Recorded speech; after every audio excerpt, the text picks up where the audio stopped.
Welcome back to Twisted Builds podcast. It's me and Kevin on today, and it's been a minute again, and it's mostly my fault because of our busy lives. I But I I don't think we're it's back. mostly your fault. I We think are, it's both of our faults, but yeah, we are two very busy men.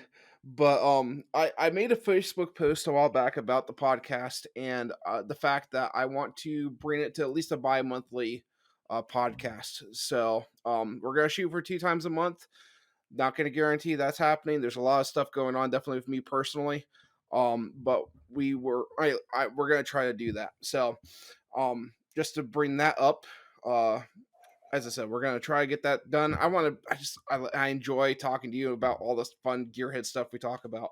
I just want to get back into the rhythm of doing it. So, I know I've said that a lot on this podcast, but we are going to try. So, we live well, some we'll very try busy try lives. until we And get it as you can right. see, Kevin, welcome Kevin back with no beard. Yeah, well, welcome Now, was that a live job from thing or no, no, no. No, I got tired of it. The maintenance on keeping it as long as it was painful, and it was really tearing up my face, not being able to fully clean up in there even with okay? some, like, expensive shampoos. Um, but yeah, I just got tired of it. Okay. I was curious because like you had it like so long before. I wasn't sure like that was a big change. Mhm. Yeah, I basically decided that, like, over 2 days, and But then s people at my work were telling me that they didn't think I'd do it, so then that just made me do it. that yeah, that'll do it. That'll definitely do it. So we've been talking on our we have a Discord. If anyone doesn't know, Twisted Bill's Discord channels. And I probably need to make that more public. I'm not quite sure how because I'm not a very big Discorder, Mm, but um we have some subjects. We've been working on this since March. If you quite a few. uh guys don't know, yeah, we've got a lot of subjects. So um I'm gonna kick it off with I don't know if you have the list up, but I've got the list up. No, I We're gonna can pull it start up with real quick. something I you might had need up. to. That's fine. Um 3D scanning and printing a dash panel, integrated switch panel for Jonathan's truck to control his mini light bars. That was back in March, Yeah, but that never happened. So, I keep the scanner in my truck okay. with the accessories, and every time I go over there, he stores my powder coat equipment and my oven. And, I don't know if I Okay. even told you about that, but I started doing a whole bunch of powder coating. Well, every time I go over there, I go and I migrate to the powder coat stuff and stay away from this truck, and I've just been too lazy to actually scan it. I had the entire dash panel for about 2 Gotcha. days, and it was too lazy to do the entire dash panel, so I was just gonna do it in his truck and then have, like, some sort of switch overlay, and I Mhm. just never got to it yet. And he's on vacation now. I don't know what state he's driving through or currently in, but yeah, Oh, nice.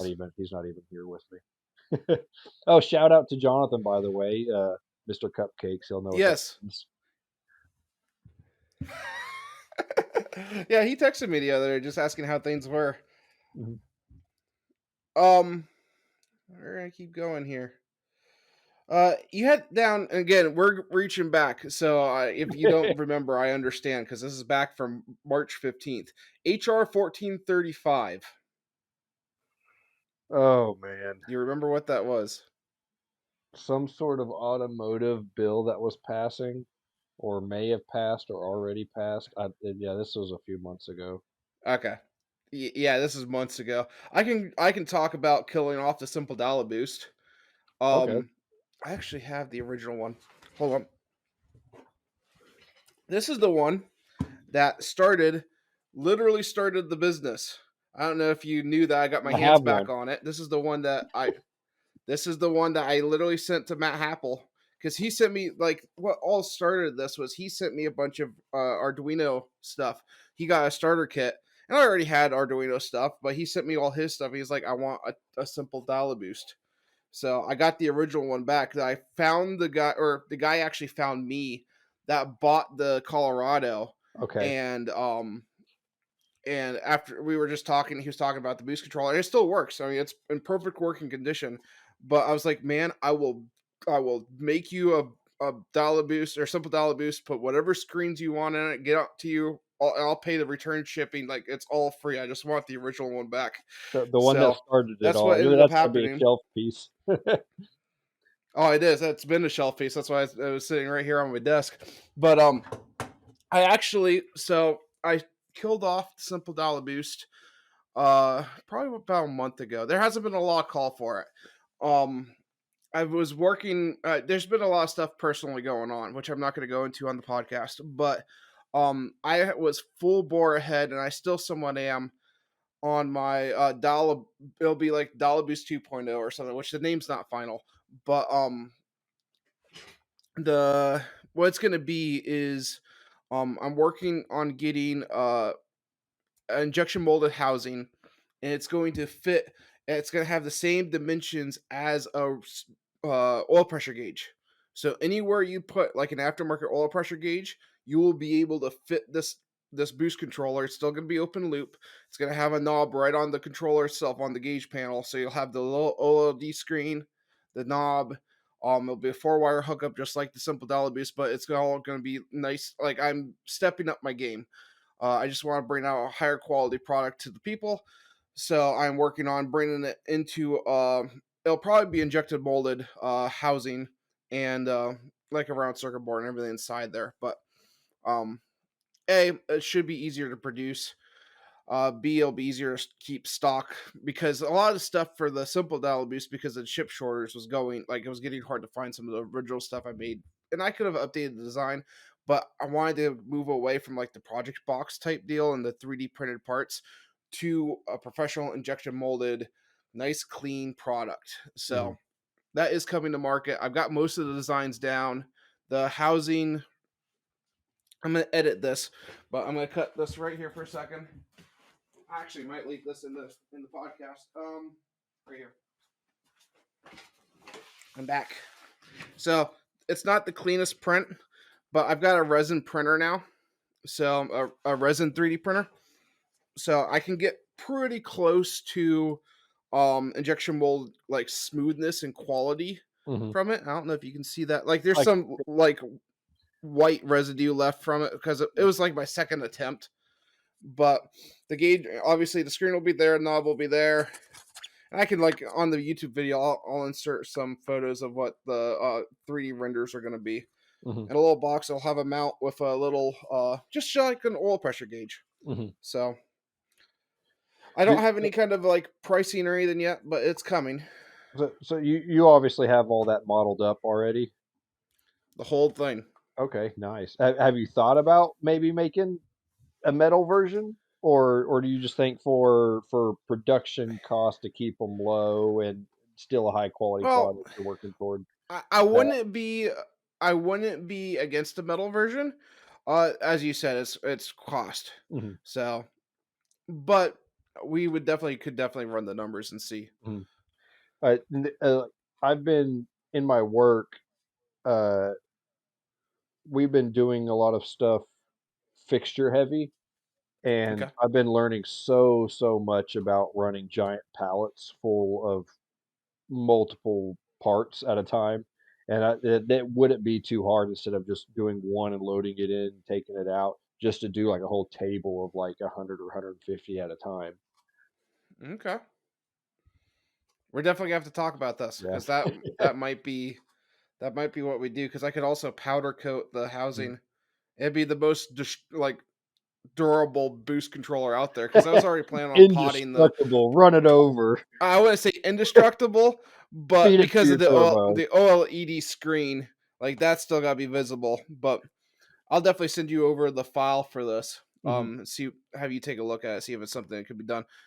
But yeah, that would be kind of cool. mhm, I as I said, before talking to you, my plan was to um just do it injection molded, mhm. but because I found a couple companies United States side that will do low run production uh production injection molding. By That's low a great run I mean thing. like 250 units at a time or Well, whatnot. So even that for to produce a mold to do that is still very high cost. So finding anybody stateside at all that would do a low production run, that's tricky. S- So the companies are starting to use resin printers to Mhm. make injection molds. So Okay. you use a resin printer to So print the mold and then put the mold in the mold machine and use that the stuff we've to talked injection about mold. previously, was that Formlab stuff? Am I or is Yes, that a different okay. I that's recently got an Formlabs. email, I think yesterday, from the school that I went through in the training for, all the SolidWorks classes I've taken because 'cause I'm SolidWorks certified in, like, 9 different Hmm. things now, one of them being mold design. But they sent, an email chain out yesterday saying that they are now partners with Formlab. So I didn't even know that, but I will probably have some access to get into Formlab specific training here soon. But I would love to get into that if they do pop up with it. It's awesome. And like I found, as I said, I found a couple of companies, one's in Utah, a couple in California, but they're at least stateside, Mhm, United States side, that would do the low run production molding. That's how they do it. They'll 3D print the mold, put them in their injection molding machine, and they'll just crank out parts. mhm, Now, that mold's not going to last as long as an aluminum or a steel mold, mhm, obviously, but for low runs, like mhm. small production runs, which is all I'm looking for, like 250 at a time would be perfect for me. If it takes off, then yeah, I'll have to look into doing bigger runs of them. Oh, we're having internet issues. Yeah. Oh, you're back. Okay, so All I heard was you said nothing, and then something. you got a cheap one. Okay, so start back with what you were saying. I don't remember what I was saying. What were we talking about? I've already lost the Oh, train okay, of I was thought just saying like I, I bought a cheap one. I was just floored by how the resolution was. there. I Mhm, mean, just it absolutely floored me with how it was cheap. mhm. It's like a $200 resin printer. So I've gone down the rabbit holes of the screen upgrades or the homebrew ones with some really high quality screens, and even down that rabbit hole of the world's smallest micro resin printer, and you can print a little benchy okay, that goes on the top of a pinhead.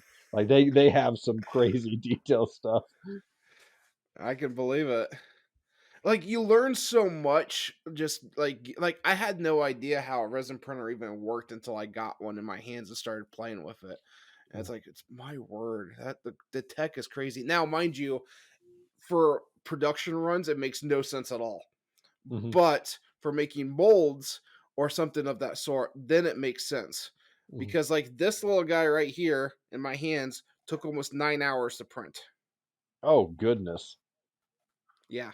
So again, it makes no sense. Like there's probably, and again, I'm very novice. So if anyone listens to this podcast and is like, "There's no way," it's because I'm green. But I'm gonna say this probably took about $6 to $7 in resin to print, and it took again 8 9 hours to print both pieces So because I had is to print that them individually. resin really that expensive for that part? 6, $7 worth? Yeah, Really? Okay. I haven't seen yeah. the prices of it. And that's like that's US based resin. Like I've been trying to keep everything like as obviously some of the chips and stuff are overseas, the PCB boards are overseas, but I've been trying to get my like supply chain of what I'm making into the states. Mhm, But yeah, that the resin's not cheap. Definitely I was going for a tough resin. So this isn't like the cheapest like stuff you can get out there. This is like a resin that is made for like impact quality. So like toughness. So something like if I were to like manufacture the part for sale, it's something I would want to, print it out of. Which wasn't my intention originally anyway. I just wanted to I wanted to play with the resin and see. But yeah, you and again, it might be because I'm new and I'm still learning, but yeah, it wasn't the cheapest thing to print. So it doesn't make any sense for production runs. But as I said, for like making molds and stuff like that, which was kind of my idea. Is like if I were to get like an injection molder for prototyping, not for production runs, but prototyping stuff at home, I could probably get that, use the Presim printer to make a mold and kind of go from there. Sorry, I can rabbit hole real easy. oh, you're good. Oh my. We could so we had and again, I'm just going through cuz we literally have like a month's of topics here. Mhm. Um oh, you added something I just saw. But Chat GPT 4 and Midjourney would be an amazing topic. Yeah, so I actually I got hooked on a few of those videos of like, hey, make some passive income by using AI to throw some stuff up on Etsy, and I started out on that, and I never fully finished the Etsy account to post Gotcha. anything up. Uh, but yeah, that Chat GPT, I was throwing it some or not Chat GPT, I was using Midjourney to make some posters of some Silverados, just giving up some keywords to Okay. play with. And there are some beautiful, beautiful renderings that I've been passing over to my buddy Jonathan, and he's really Hmm. enjoying them too. Nice. Have you played with Chat GPT-4 at all? No, and I'm kind of hesitant to. Yeah, I can hear you now. Okay, okay, It must just, I don't know if it's my connection, but anyway, I heard your cousin hesitant, and that's where it stopped. yeah, yeah. So I am kind of hesitant in using the Chat GPT model. I don't mind using like the AI image generation, but I don't know. I'm apprehensive on that. And I'm not really sure entirely why, Gotcha. so I don't have an answer as to why. It's just I don't want to dip my toes in that yet. I don't know what it can turn into. So So I was a very early adopter. mhm. Not the fact of like I trust it wholly because I don't at all because it's still it's a machine and it definitely could be wrong. So I've been like I'll ask it something or have it do something for me.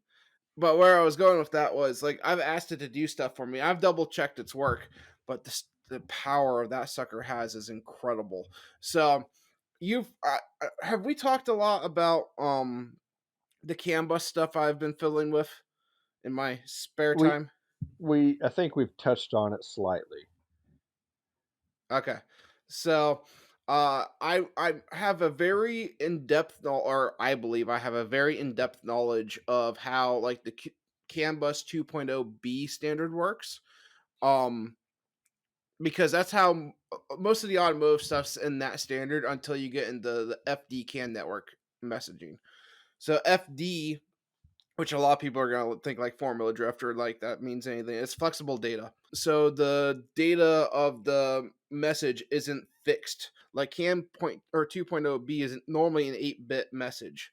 Flexible data, it could be, I think, up to 29 bits or something like that. And it could be down to a certain number either.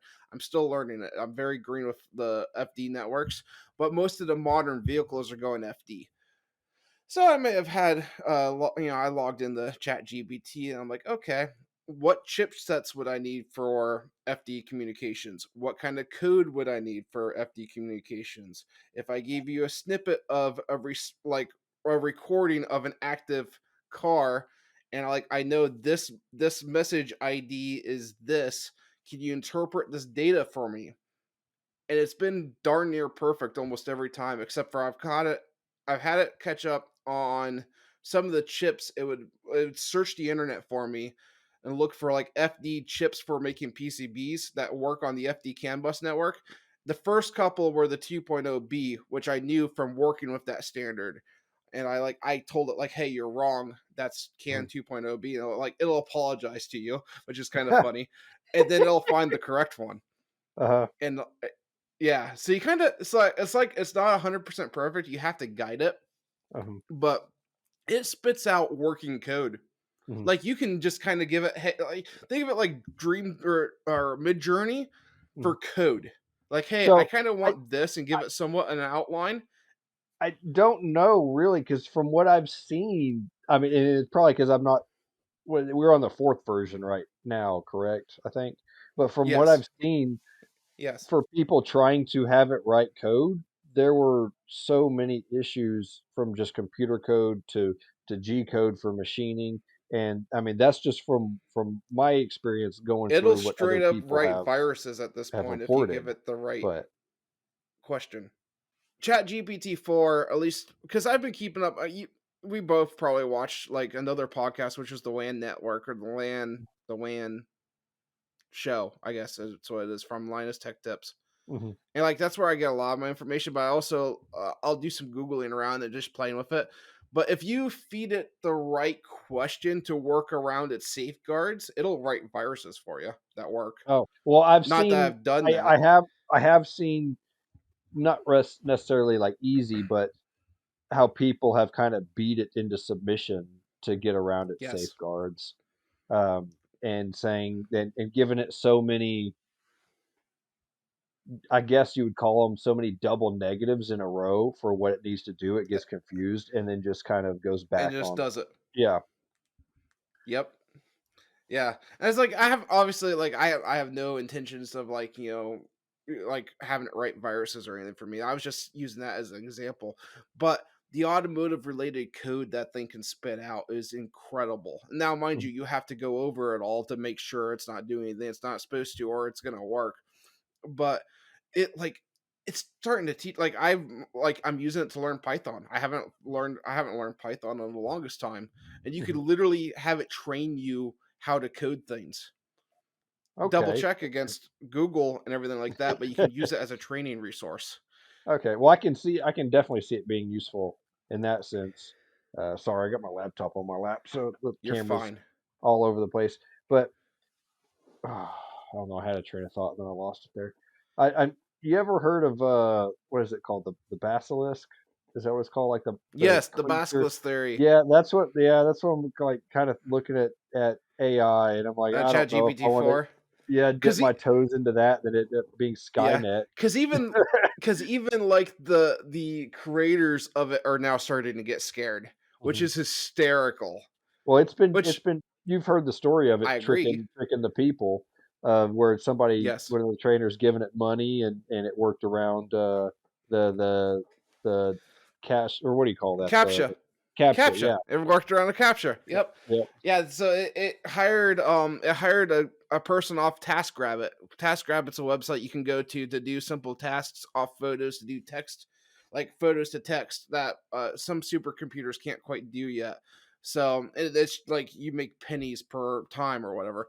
But mm, it hired a person off TaskRabbit to solve a captcha that it couldn't solve, and then yep. lied to the guy, telling them it wasn't a robot to do Yeah, it. that it was an elderly person with bad eyesight, and I'm like, Yes.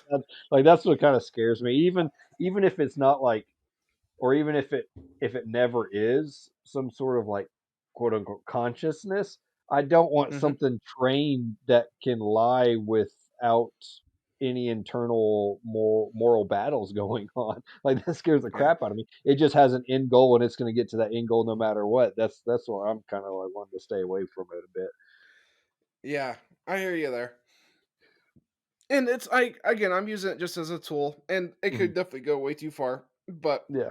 Well, I mean, I can see it being very helpful for training, especially because uh, different people say I could see it being useful for training. So like different people, they learn different ways. So I can see how it kind of mhm, learns on the individual to better yes, steer a way of learning toward someone's way of learning. I don't really know how to explain it too well. English is not good in me, but but that's I can fine. see the usefulness there. Yeah, like for me, like with Python scripting, like I Python is becoming a language of a lot of the chipsets are based on, definitely modern stuff. I'm very I'm very pro C++ because it's what I know very well, which is very rudimentary Mhm. compared to all the modern languages. With FD CAN networking, that's kind of what's put me into or out of my bubble, I should say, and trying to get into Python. Which I don't know. It's probably just me. It's taking a while to learn it because it's like it's just completely different. You being able to use Chat GPT 4 just to feed it questions, and it's like not only is it giving you the answer, but it's giving you the reasoning behind the answer, and you Okay. can try it for yourself or you can Google it and whatnot. I guess it's just been very helpful. But yes, that was my thoughts. Mhm. And again, I'm just going I through our you might have just convinced me to give it a shot just to see what it can do and for like learning this stuff. I don't want to help necessarily train it to get any any more in I depth of agree. being a human than what it is, but But using it for a tool like and again, like yeah. I understand that. Like I completely understand that because it needs to have safeguards and stuff. Because it could definitely get out of hand. But me and my wife were talking about it. You ever watch? This is I watched. I didn't watch a lot of TV growing up, but in my college, like my tech school times, I watched TV. You ever watch Person of Interest? No. No? Okay. If any of our listeners out there have watched Person of Interest, it will remind you of that. And it's very funny because it's crazy that just the time that we live in where it used to be just Hollywood folklore, and now it's like, oh no, it's real. Yeah. So And it's it's on a path that's, what do you call that? Not linear, but exponential as well. yes, So, yeah, I'm a yes, big it fan of, is. Ray Kurzweil, and he's a big, predictor for future technology, and he's everybody Hmm. that is in his, field is like, "Oh, no, you're too optimistic on what it's gonna be," and he breaks it down. He's like, "No, it's gonna be a lot faster and a lot better sooner than what you think. Everything builds on prior. It's not just some Moore's gradual law. slope." Yep, yep. It's gonna skyrocket at one Yep. point. Yes, I agree. And it's like the amount it's taking over things right now is crazy. Definitely with like what Microsoft is, because Microsoft bought most of Chat GPT out, so they're incorporating it into a bunch of their suite of products, and it's just the stuff that they can do is insane. Mhm. So you had one that I just saw. Switching subjects.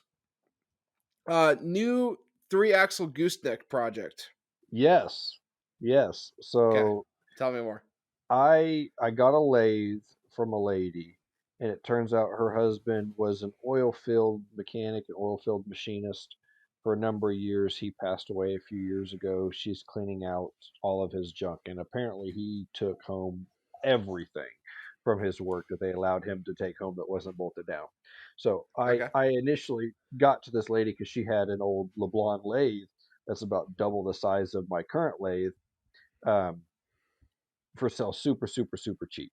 So I ended up picking that thing up a few months back. And then she also had an oil filled skid shop. So a giant steel building made of plate steel all the way around, about the size of a shipping container, but way, way, way thicker and homemade. And it's on a skid where you can drag it around the ground because it's basically on skis. Well, she also had an old oil filled, I think it's a 22-foot long bed, not including like the gooseneck on the front, but a three-axle gooseneck trailer. She had it sold to somebody. They tried to hook a gooseneck to the hitch of a okay. truck and couldn't get the neck down low enough to haul it away. So they were like, "I don't want to deal with it." And she was like, "Well, I have a plate. You can buy the plate from me and put it on your truck and you can drive away with it." They're like, "Oh, I don't want to deal with that. I don't want to deal with that." So that deal fell through from there, and then she's working out a deal with me, and I'm gonna end up picking that up. That's awesome. It's a home built trailer, or I guess shop built trailer, and which in Oklahoma where I live, trailer laws are amazing. You don't have to have tags. You don't have to have lights during the daytime if something's not blocking your tail lights on your vehicles. Uh, you don't have to have titles for them.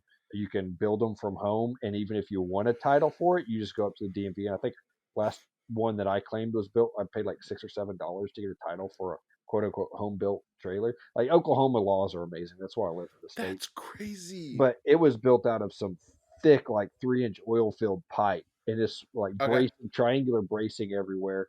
It's got three axles on it that are the 7,000 pound mobile home axles that you can, there's the right dimensions that you can swap out with the 8 lugs that are on all like the heavy duty axles now. So it's got okay. 21,000 pounds worth of axles underneath it. And Jeez. and I researched the other day. I have a Dodge Ram 1500 for people that don't know. It is LS swapped with a 6.0 out of a Denali and Okay, a moderately built 4L65E. That is going out of my truck, and a 7.3 Power Stroke and Allison out of my school bus is going in the truck.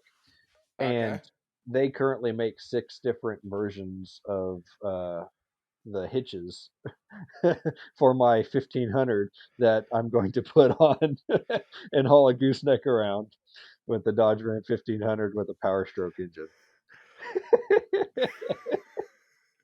1500 axle still? No, so I'm dually swapping out of the school bus and throwing it in and I have the Okay. 3rd gen Dodge that has the bolt-on dually fenders, so they're fairly cheap to pick them up secondhand, Okay. way cheaper than having to buy a bed from someone, Because all so I I can always think bolt is it you're up. gonna put all that weight on a 1500 Oh, axle, no, and it's no, no. not gonna be happy. No, what I'm happy with is that I believe they share the same frame as the diesel versions because they're the fully boxed Okay. frame. The cabs and obvious the cabs are the same, beds are the same. The clearance underneath is the same. So when I did the LS swap and I took the Dodge engine and trans out Mhm. and threw the LS in, there was more room. Like I can stack bodies on top of my transmission before they hit the bottom of my cab. So I'm Okay. not going to have an issue with that, and I don't think I'm going to have an issue with frame because it's a fully boxed frame Okay. from the factory. I measured the width of the leaf springs from the school bus axle, and I Mhm. think they're about a half an inch off total length. So I may not even be able to have to modify too much and just stretch the springs out The to spring's hit. out. Yep, and I might just get Yeah. away. Everything else on that truck swap has basically been bolt together. So I That's notched the awesome. V6 3.6 or 3.7 liter Dodge Ram V6 motor mounts, notched the corners, and it bolted to the side of an LS. My transmission mount, I don't know if this is going back to probably one of our previous times we've talked, but the transmission cross member landed dead in the center where the 4L60 transmission mount was. So all I had to do was, I Okay. think, drill 2 holes and bolt it up. It was like the world's easiest swap. Everything bolted up with very, very minor modifications. Either slot the corner or drill new holes, and it's there. I didn't have to relocate anything or weld anything. It's Oh, that's unbelievable. So if awesome. I could just keep that momentum going with a power stroke and dually swap, I'm going to keep that Yeah. momentum going. Yeah. Yeah, I don't know if you will, but it's gonna be a cool swap to see regardless. Yeah.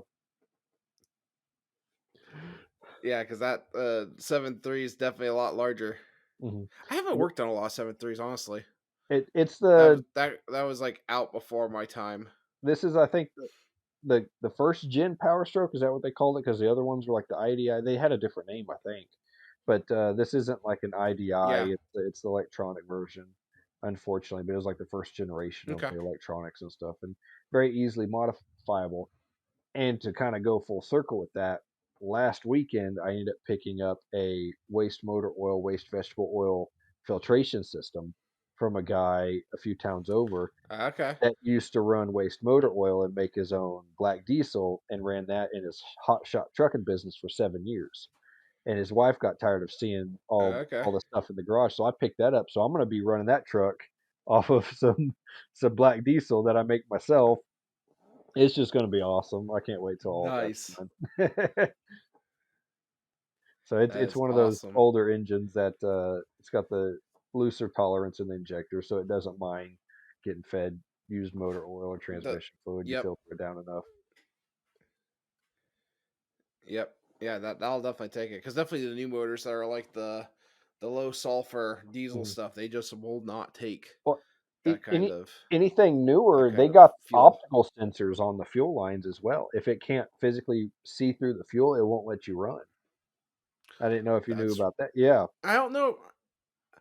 I don't know about Ford. I'd have to look. You're probably right. I don't do a lot of diesel. I Okay. haven't done a lot of diesel. The I am g- I've been I'm gonna just say it on the podcast. I've got to watch what I say about Ford. I stay a lot with the transmission stuff and electrical.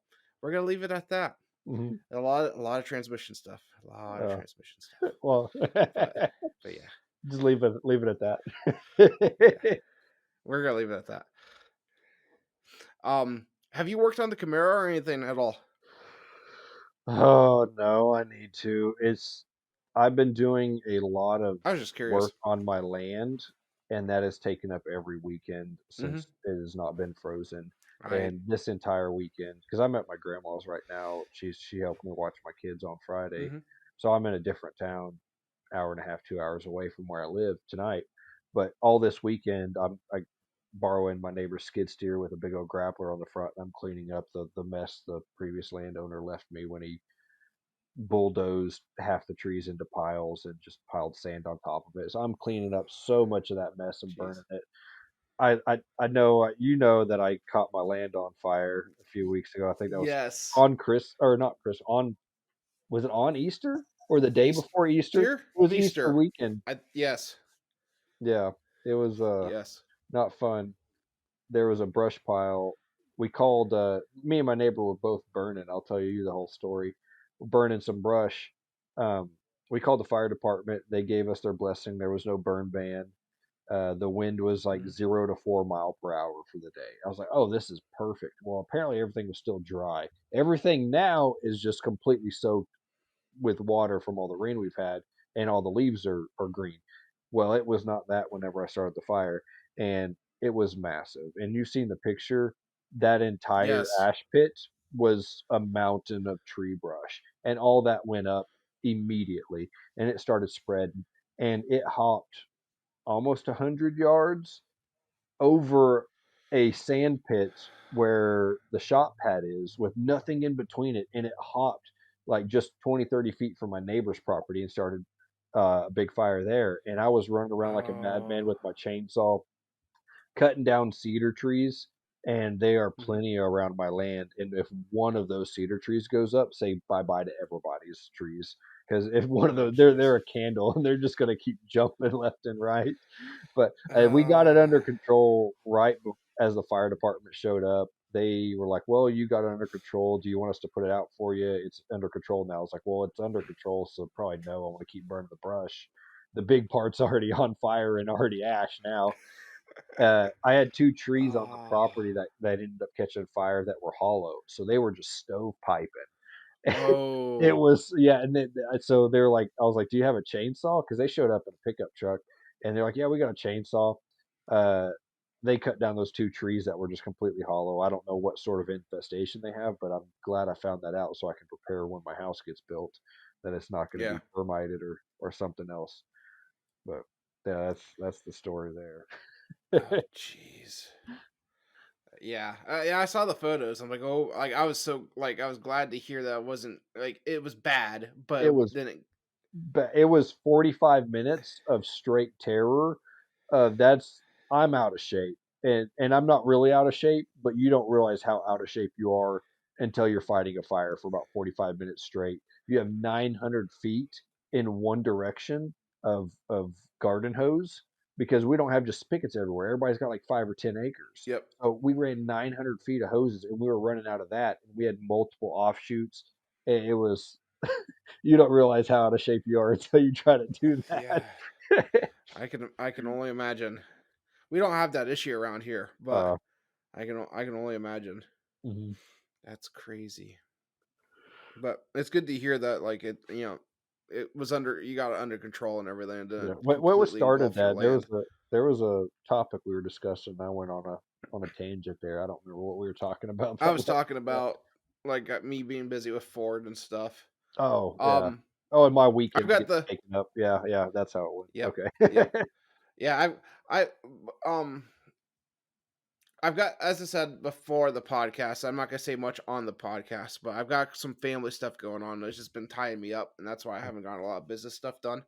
Um, I think since the last time we recorded, which has been a long time, I started a 3D scanning business. Mhm. So I'm still running that. I've got a couple local businesses that are using the 3D scanning servers I have. You can kind of see the computer at the very corner of the screen there, maybe. Let I me can't see turn. it. There it is. But anyway, but yeah, so I've started that, and the scanning stuff I have is awesome. I'm very stoked. I'm using that for the S10 build, and before some of the family stuff started in, I'm a nut, and I had 3 builds going on at the same time. I still technically do.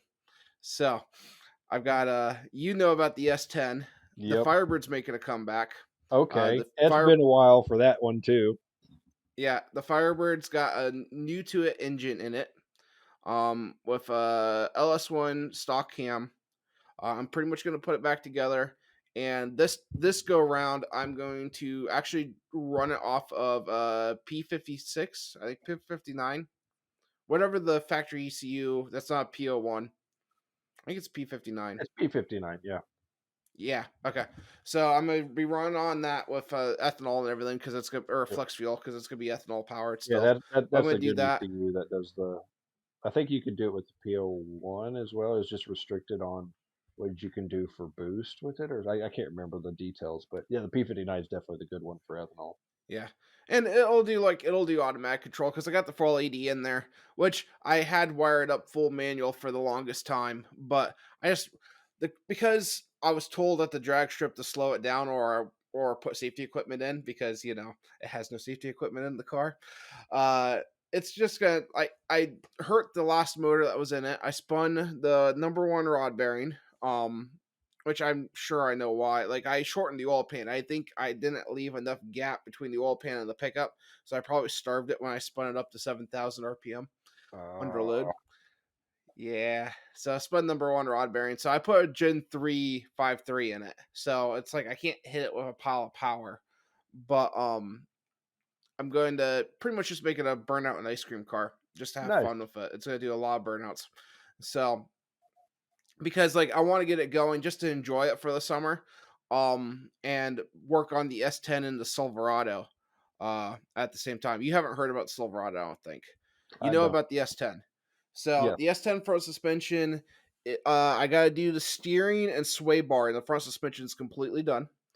um it's mainly just a center drag link and the tie rod ends. I got to fabricate all that stuff up and the sway bar mounts to the lower control arms, and the whole front suspension on that truck will be done. It will be a full roller. I was bragging about the front suspension and showing off some pictures to one of my buddies the other day at work. So It has I'm glad. 90 degrees of total steer Yeah, left that's to right, crazy. 45 both directions.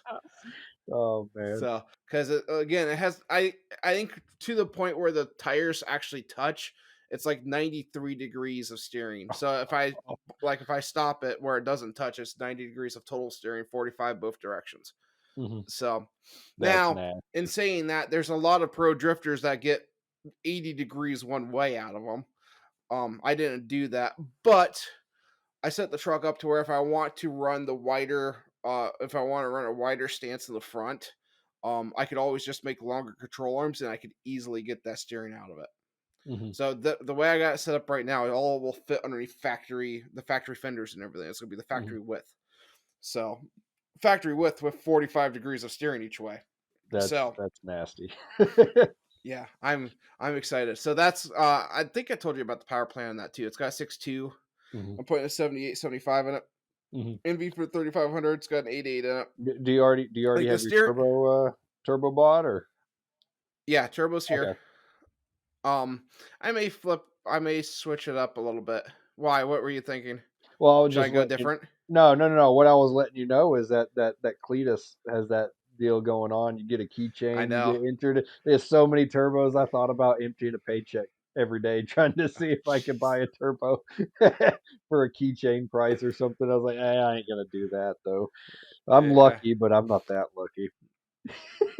Yeah, I have no luck when it comes to that stuff at all. Oh. So, but but no, so like I've got 78 75. My main thing is I want it to be like a blower. I want to hit like instantly. Mhm, Definitely for drifting. So, I may have to flip the turbo game up a little bit, but we'll see. Um Then I've got the Silverado, which I don't know if I talked to you about the Silverado at all, except for what I just talked to you now. mm, no. Uh, believe it's an '04 Cat Eye. It's '03 or '04. It's a Cat Eye. It was a Duramax Allison setup.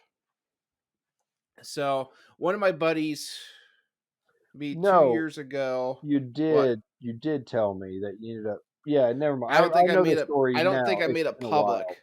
Yeah, it's been Yeah. a while. So I was keeping it down low because of titling stuff going on, but now that's all finished.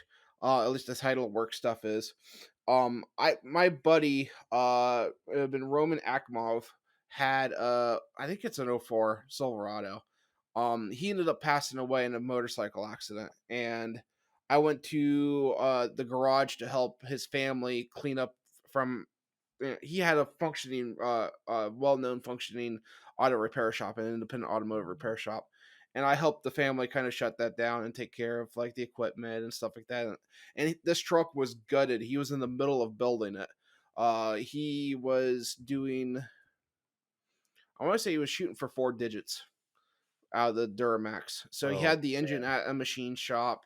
He had the nitrous kit there for the truck. He had um larger turbo, stuff like that.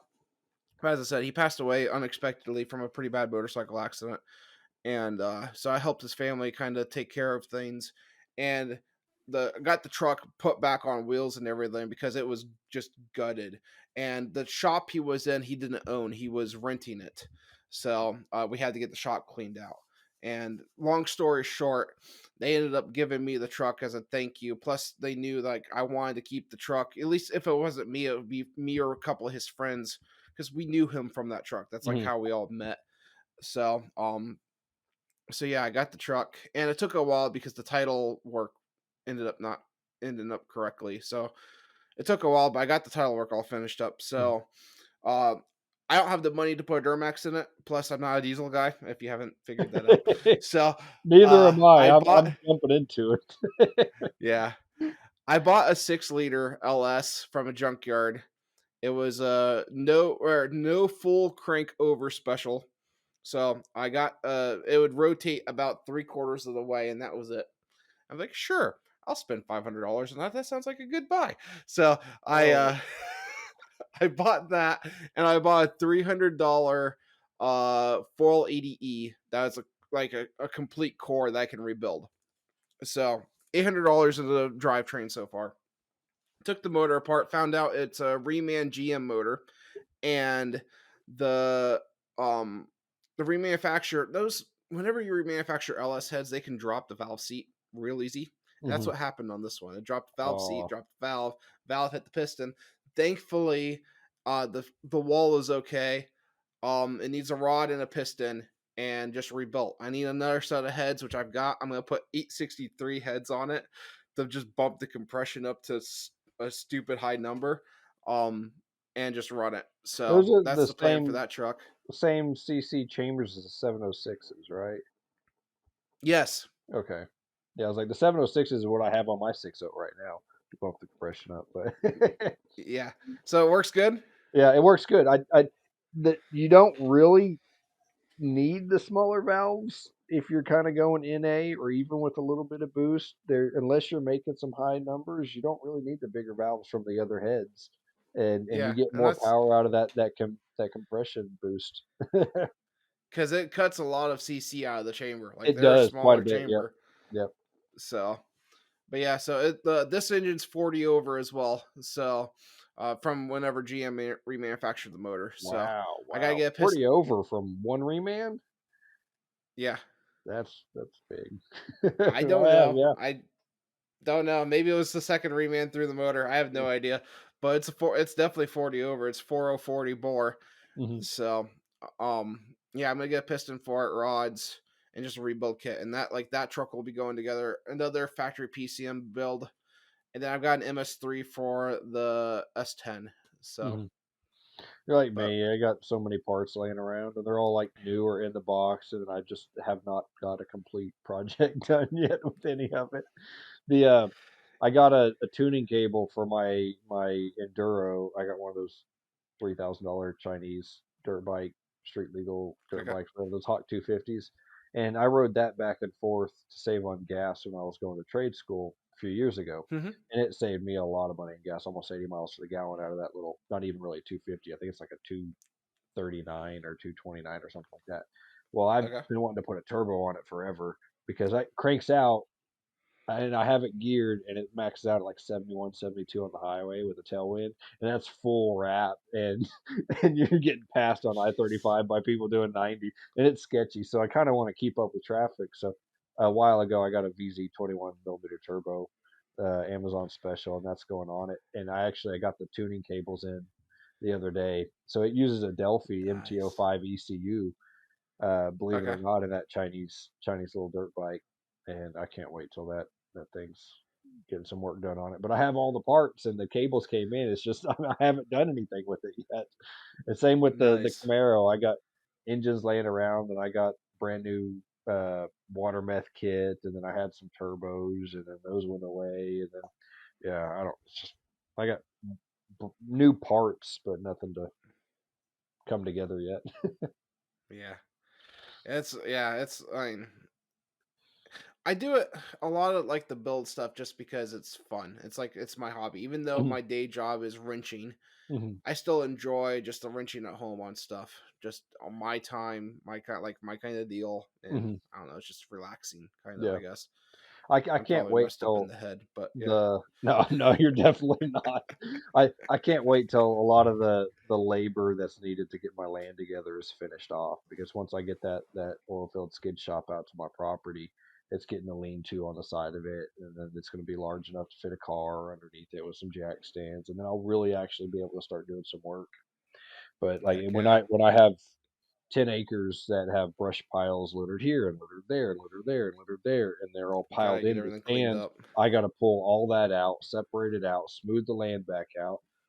My neighbor gave me a high dollar bag of grass seed that he had left over. So I put down 40 pounds of seed in my front yard. And thankfully, we've had rain come through the last few weeks. So it's been watering all that for me.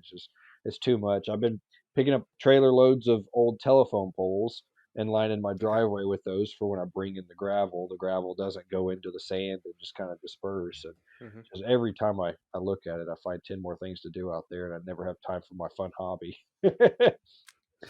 I hear you there. I hear you there. No, I was full bore this spring. Um, I was full bore. Like, man, I'm gonna get so much stuff done. And I guess I'll say it because it is public.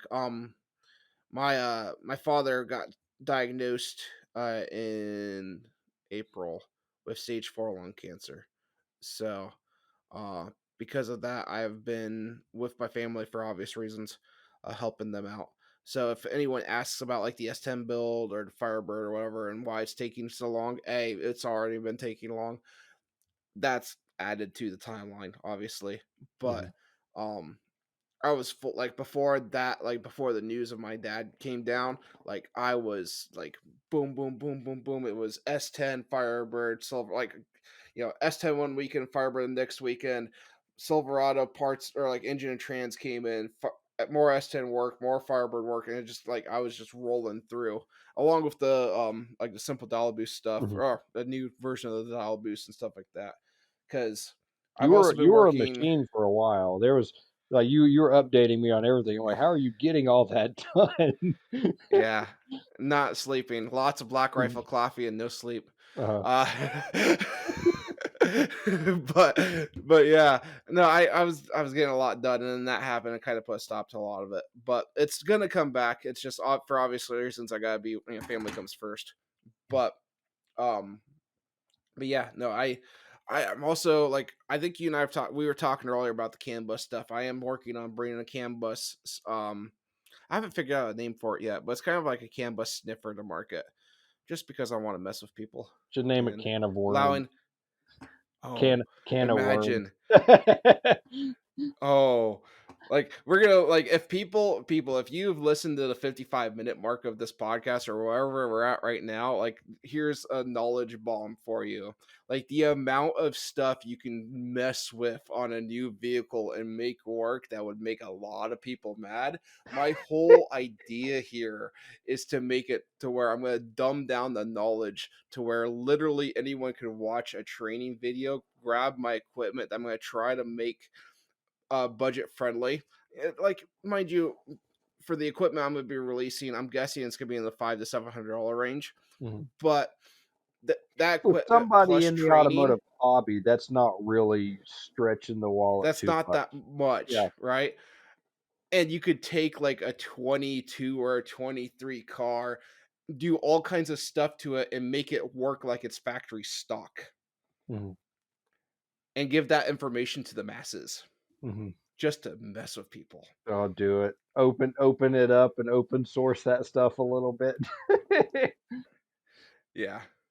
Make it Uh, make it to where, like, almost anyone can reverse CAN bus engineer. Because, like, I had a project which I can't talk about on this podcast because, I was personally not with Twisted Builds, but I was personally working with another business that gave me a bunch of knowledge into the CAN bus structure, definitely on modern vehicles. And oh yeah, it's coming to market. Like I'm gonna just make it, open it up, like the whole decapped injector thing. Oh, Uh-huh. did I ever show you the photo? I'm sorry, I'm going in a bunch of different directions. I'm just Go like for it. squirreling around. But did I ever show you the photo of where Bosch started adding "Do not modify" in big black letters on their injector boxes?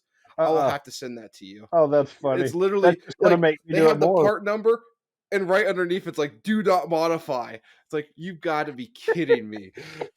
Like, all from, like, and now, mind you, I didn't come up with the idea, and I always tell everyone this, like, because I was the one that got Matt Happel started on decapped injectors, and he made it big.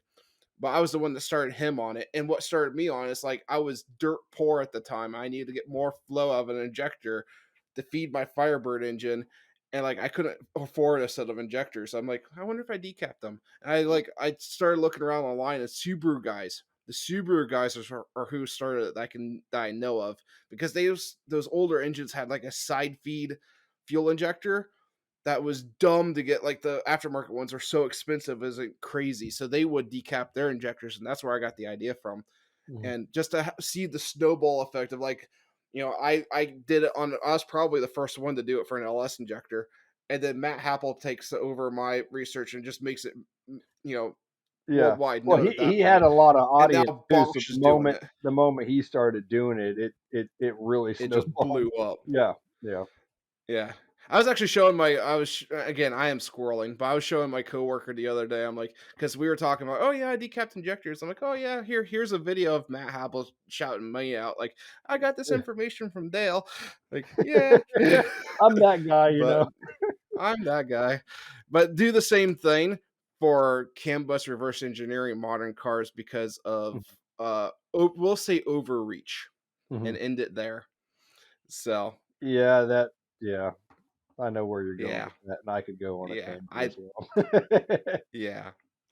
So yeah, it is planned. Like, I've got a couple of buddies that are working with me.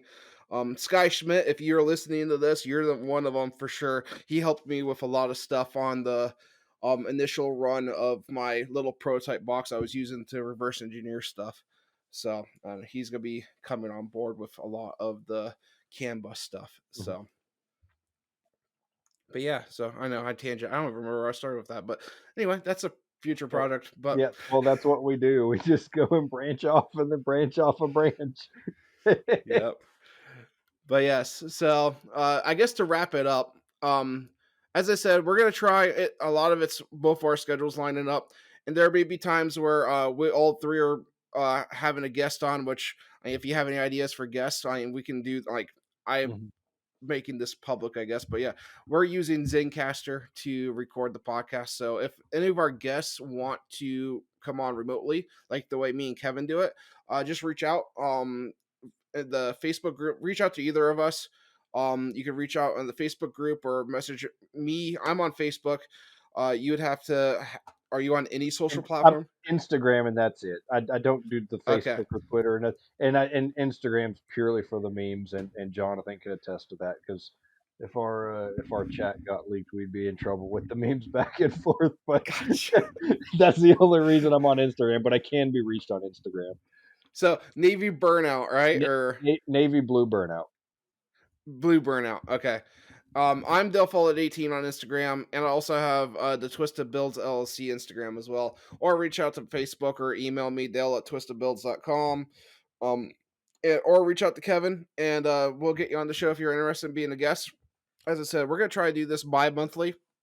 You may not adhere to that, but we're going to My try. So, My schedules is a little bit better now, so weekends, we can keep that going.